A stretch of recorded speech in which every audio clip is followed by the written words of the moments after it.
قام سحب الطبنجة وادالها طلقتين، وده كله علشان المحضر قال له مراتك رفع عليك قضية خلع. تابعوا الحكاية معانا. بسم الله الرحمن الرحيم، عليه نتوكل وبه نستعين. صلوا على النبي الهادي الكريم. مشاهدي الكرام، نحبكم في الله. حلقة جديدة من برنامج الحكاية وما فيها، البرنامج اللي من خلاله بنناقش أغرب وأخطر القضايا والجرائم والحوادث الشائكة. تقديم أشرف فاروق، صحفي بموقع قناة أخبار السياسة والطاقة. حلقة النهاردة بتدور حول إن الزوجة لما تغفل جوزها وتخلعه وهي نايمة يعتبر على فراش الزوجية في حضنه. راجل اسمه حسام عنده 50 سنة، ومراته اسمها جمالات عنده 49 سنة، يعني يعتبر من سن بعض. وهنا هم يعتبر عايشين في شارع السلام، منطقة البطاش، الدخالة اسكندرية. مالهم بقى؟ متجوزين وعلى 24 قيراط ومعاهم ولاد، لكن مفيش إلا الزهار والنهار كل يوم والتاني. يعتبر ما بعدش يوم إلا لما يتهاركوا مع بعض، لحد ما جه في يوم من الأيام الضمنة قفلت بينهم واستحالت العشرة بينهم. قالت له بقول لك ايه، أنا عايز أتطلق. قال لها طلاق؟ ده احنا كبرنا ومعانا عيال، في حاجة اسمها طلاق؟ قالت له يا أخي أنا مش قادر أستحمل كل يوم شتيمة ونهر وسب ولحن، أنا خلاص، أنا يعني فاض بيا الكيل. قال لها طلاق مش هطلق. روحت زعلانة كذا مرة، ويبعت السيارة يجيبوها ويصطلحوا النهاردة ويتخاصموا بكرة، مفيش، زهقوا من بعض. لحد ما في يوم من الأيام قالت له طلقني، طلقني وشوف لك شقة برا عن الشقة دي، أنا هاخد تمكين وأنا وعيالي هنا في الشقة وطلقني. قال لها أطلق كيف؟ أنت بتعبط ولا إيه؟ لو عشان شتمتك ولا الكلام ده كله هتطلق كده من باب الطاق؟ يبقى أنت شايفها لك شوفة. قالت له لا شافها شوفة ولا شافها هوفة. يبقى كده اختلفوا مع بعض. خدت بعضيها الست جمالات وراحت محكمة الأسرة ورفعت قضية خلع على جوزها. علشان كده هي ظنا منها ان لما تعمل قضية خلع هتاخد التمكين بالشقة والعيال، وهو بقى ينظر له مطرح. اتفاجئ عمنا حسام ان المحضر جه في يوم من الايام بيخبط عليه. خبط المحضر، مين؟ انا محضر محكمة الأسرة. اتفضل يا حاج، عايز ايه؟ قال له ابدا، خد الجواب ده. ليه جواب والخطاب مكتوب عليه والانذار انه مراته اللي هي جمالات رفع قضية خلع.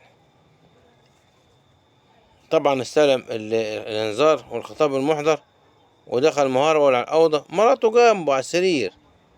قال لها ترسي الدرجة كده، أنا مش قلت لك مش هطلقك؟ قالت له لا، وأنا قلت لك أنا طلقني لأن أنا مش عايش معاك، لأن أنا مش عايش معاك. قال لها ازاي يعني ينفع قالت له أيوه، يعني آخر كلام عندك بتخلعيني والناس تقول عليا الراجل مخلوع؟ هو أنا طرطور؟ هو أنا طرطور؟ من هنا لما تشوف بقى الحكاية، الرجالة بتكره كلمة الخلع. الناس هو انت كده تفهم وتقول لك انا خلعتك. هو اسمه الخلع؟ هو شبشب هتخلعيه؟ هو جزمة هتخلعها من رجلك؟ هو صندل؟ هو بنص؟ تبص تلقى الكلمة دي بتضايق الرجالة. لكن موضوع الطلاق، انا طلقت مراتي وراح اتجوز، عارف لما يروح حتى يتقدم لواحدة يقول لها ده مراتي خلعتني، بتبقى نقيدة وشكلها وحش، وحتى اني يعني بيبقى منظرها وحش. لكن لذلك المرة تفضل تقول فرجة تقول ده انا خلعته، ده انا خلعته، ده انا خلعته. قالت له آخر كلام عندي، وانت من هنا ورايح اللي هتطلع برا عن الشقة والشقة لي وعيالي. قال له طيب ماشي. راح معاه طبنجة مرخصة، طلع الطبنجة والدب طق اعطاها جوز طلقات. طبعا صوت الطلقات الجيران سمعته وطلع يجري ولا هرايب. تمكن من اللوز بالفرار. الشرطة جت من اللي عمل كده. الجيران والولاد قالوا ده ابونا، ودي قالوا ده جوزها. فوتكم بالكلام لما ضرب الطلقتين عنده بنت اسمها امل، كانت بره، كانت بتاخد درس ولا حاجه، جت على الصوت غفله. قتلت ماما، موتت ماما، دور الضرب فوق كفاها على وشك، كان هيضربها بالنار لان ربنا كرم. لما زود بالجيران جري. لا اله الا الله، قصه حزينه والله. تم نقل الست دي الى مستشفى العجمي المركزي. هي دلوقتي حاليا بين الحياه والموت. لأنها واخدة طلقتين من طبنجة. بين الحياة والموت ادعوا لها بالشفاء العاجل. طيب قال لي يرشد درجة كده، ما الناس تمتص غضب بعضيها.